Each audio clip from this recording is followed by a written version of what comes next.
Indonesia की राजधानी बाली में इस साल नवंबर में G20 सम्मेलन होने जा रहा है, जिसमें कई वैश्विक नेता शिरकत करेंगे। इस सम्मेलन से पहले इंडोनेशिया के राष्ट्रपति जोको विडोडो खुद को वैश्विक शांति दूत के तौर पर पेश कर रहे हैं। विडोडो ने द हिंदू को दिए एक इंटरव्यू में रूस यूक्रेन युद्ध समेत कई मौजूदा वैश्विक घटनाक्रम पर बात की। उन्होंने रूस पर भारत इंडोनेशिया के रुख का समर्थन किया। इंडोनेशिया की तरह भारत ने भी यूक्रेन हमले को लेकर रूस की निंदा से परहेज किया, यानी कि निंदा नहीं की और रूस पर पश्चिमी प्रतिबंधों का समर्थन भी नहीं किया। ऐसे में क्या G20 देशों के लिए जगह है जिनमें रूस यूक्रेन हमले को लेकर गुटनिरपेक्ष स्थिति है? इस सवाल के जवाब में विडोडो ने कहा, हम सभी को एक साथ बैठना चाहिए, फिर चाहे आप किसी भी ब्लॉक या गुट के हों। सबसे जरूरी है कि हमें अपने अहंकार को कम कर मानवता को बचाने, खाद्य सुरक्षा, ऊर्जा सुरक्षा जैसे मामलों को प्राथमिकता देने की जरूरत है। पिछले महीने जर्मनी में प्रधानमंत्री मोदी से विडोडो की मुलाकात और G20 में दोनों नेताओं के सहयोग के बारे में पूछने पर उन्होंने कहा, पीएम मोदी के साथ मुलाकात के दौरान हमने अर्थव्यवस्था, निवेश समेत द्विपक्षीय संबंधों पर व्यापक बातचीत की। हमने खाद्य तेल के भारतीय आयात पर चर्चा की। मैंने उन्हें बताया था हमने मई में इससे प्रतिबंध हटा दिए थे ताकि दुनिया में ताड़ के तेल के वितरण को बहाल किया जा सके।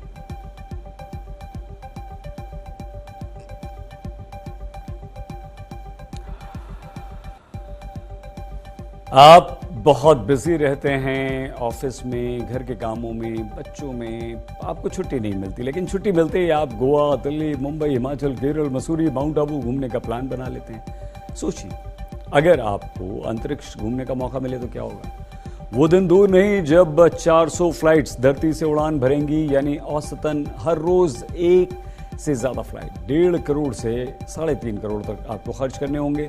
आप ट्रिप के टिकट बुक करवा ट्रेनिंग ले रहे होंगे।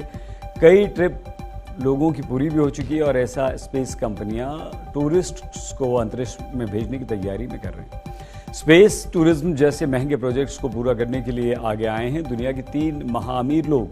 रिचर्ड ब्रांसन की company virgin galactic, Jeff Bezos की कंपनी ब्लू ओरिजिन और एलॉन मस्क की कंपनी स्पेसएक्स इस दिशा में सफलता पाने वाली शुरुआती कंपनियों में से तीनों हैं। इसके आगे अब चीन की एक कंपनी भी बड़े प्लान के साथ आई है और साथ ही साथ कई देशों में इस पर प्रोजेक्ट्स भी चल रहे हैं।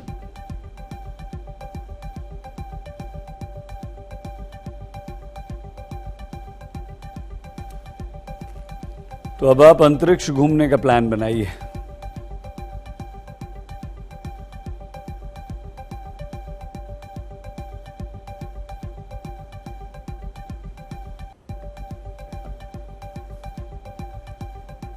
लास वेगस में एयरपोर्ट पर 2 हेलीकॉप्टर आपस में टकरा गए। हादसे में 4 लोगों की मौत हो गई। गंभीर खबर है, बताया गया कि दोनों हेलीकॉप्टर सिंगल इंजन वाले थे। हादसे के बाद अफरा तफरी मच गई। सूचना एयरपोर्ट अथॉरिटी के वरिष्ठ अधिकारियों को दी गई। फेडरल एविएशन एडमिनिस्ट्रेशन ने एक बयान में कहा कि विमान टकराए। यह हादसा जब हुआ जब दोनों विमान आपस में टकरा गए। इसके चलते काफी वहां पर गंभीर स्थिति पैदा हो गई। हादसे के कारण अटलांटा एयरपोर्ट पर स्पिरिट एयरलाइंस के विमान में आग लग गई। कोई हताहत हालांकि नहीं हुआ। हेलीकॉप्टर्स में 2 लोग सवार थे, 4 की मौत हो गई। दोनों विमान पूरी तरह से तबाह हो गए।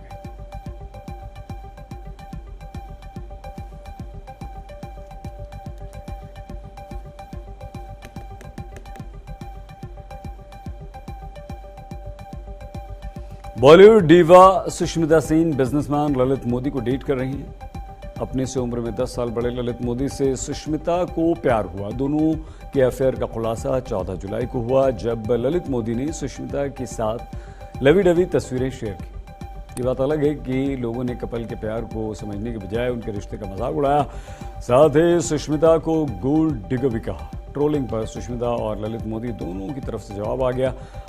अपने लेटेस्ट पोस्ट में सुष्मिता सेन ने उन लोगों की बोलती बंद कर दी जिन्होंने कहा कि वो पैसों के लिए ललित मोदी के साथ हैं। सुष्मिता सेन को गोल्ड डिगर बुलाया गया।